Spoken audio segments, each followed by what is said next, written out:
Most mainstream street photographers are too abrasive. These photographers, known as confrontational or proactive street photographers, intentionally try to push the limits of the social norms and ethics in their photographs, often capturing candid moments that are seen as controversial and challenging. Personally, I don't like it, but let's talk about it.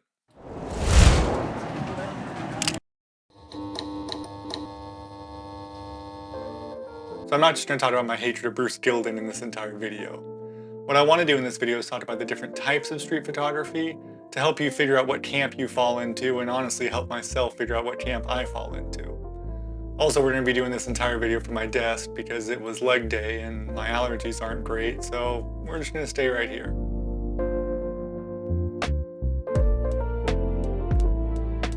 This is perhaps the most common form of street photography. Photographers try to capture moments in public spaces, documenting life as it unfolds, often without the awareness of the subject. Henri Cartier-Bresson was kind of the forefather of this. Bresson is often regarded as one of the pioneers of candid street photography. His decisive moment philosophy emphasized capturing fleeting, unposed moments in everyday life. Most street photographers will fall into this camp of candid street photographer when they're starting out.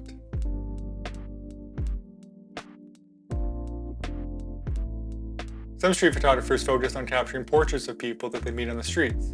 These portraits can be candid or can involve a little bit of a brief interview before capturing the photo. The goal is to reveal the character and personality of the subject being photographed. Vivian Maier's work includes striking street portraits that reveal the unique personalities of her subjects. Her photographs are often a glimpse into the lives of everyday people. If you haven't heard of Vivian Maier, I highly recommend you look her up because her whole life story is pretty interesting. They actually did a documentary about her recently that's pretty good.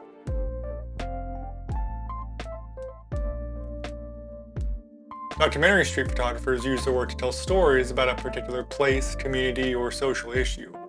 They'll normally spend extended periods of time in a particular place to have a deeper understanding of the subject. Sebastião Salgado is known for his powerful documentary work that covers a wide range of global social and environmental issues. His photography tells compelling stories of people and their environments.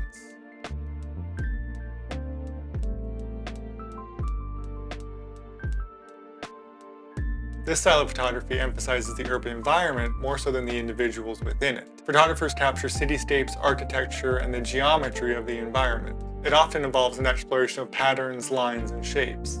Andrzej Gursky creates large-scale, highly detailed photographs of urban and industrial landscapes. His work often explores the visual complexity and scale of contemporary cities.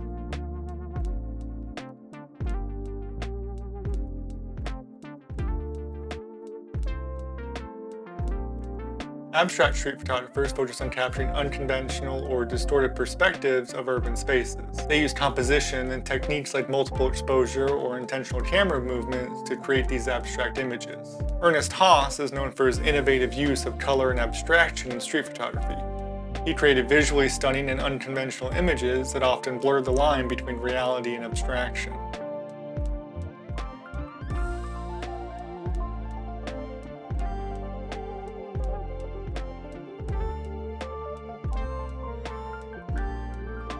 Minimalist street photographers seek simplicity and often focus on isolated subjects within a chaotic environment. They use negative space and clean compositions to convey a sense of calm and serenity. Ying Tang's work often features minimalistic compositions and clean lines. She captures serene and contemplative moments in the midst of urban chaos.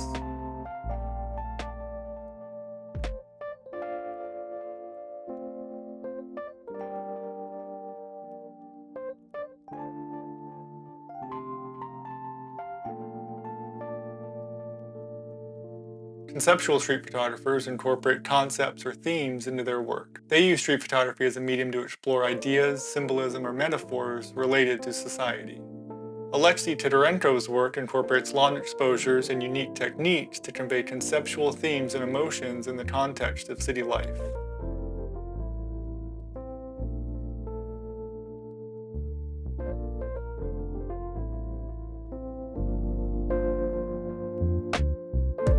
While many classic street photographs are in black and white, color photographs emphasize the vibrant, diverse palette of urban life.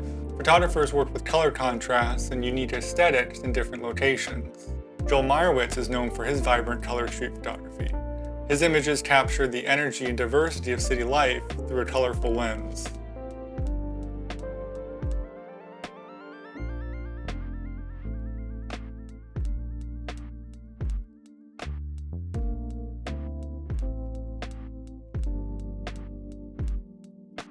With the proliferation of smartphones, mobile street photography has become a popular genre in recent years. Photographers use their mobile phones to capture candid moments and often share them instantly.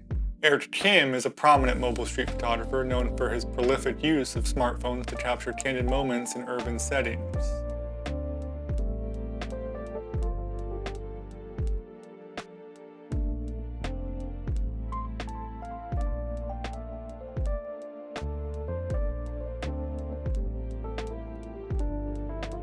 Flash can be used to create dramatic and contrasty street photographs. Photographers like Bruce Gilden are known for using flash in their street photography to illuminate their subjects in a distinctive way. Bruce Gilden's use of flash in street photography is both distinctive and confrontational. His work often features close-up, intense portraits of people on the streets.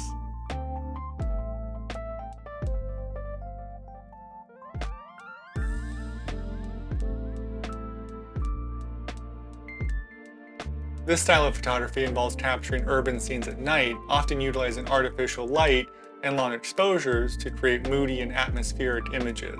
Bressai, a Hungarian-French photographer, is known for his atmospheric night photography of Paris in the 1930s. His work captured the city's nocturnal allure.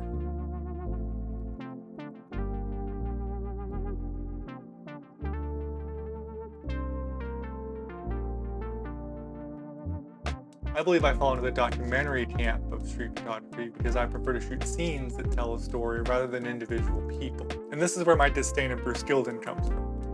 While his images may tell a story, the techniques he used to tell that story often elicits an emotional response from the subject that's artificial. When the observer starts to force the narrative, it stops being a candid photograph and becomes kind of a posed photograph, in my opinion. Gilden wants to get a reaction from you, so he's going to walk right up into your face with a flash and get that response from you. But while I mainly consider myself a documentary street photographer, I've also done night photography and color photography and urban landscapes and pretty much everything on that list other than the, Bruce Gilden type stuff. And that's okay. We're allowed to like multiple things at the same time. We're human.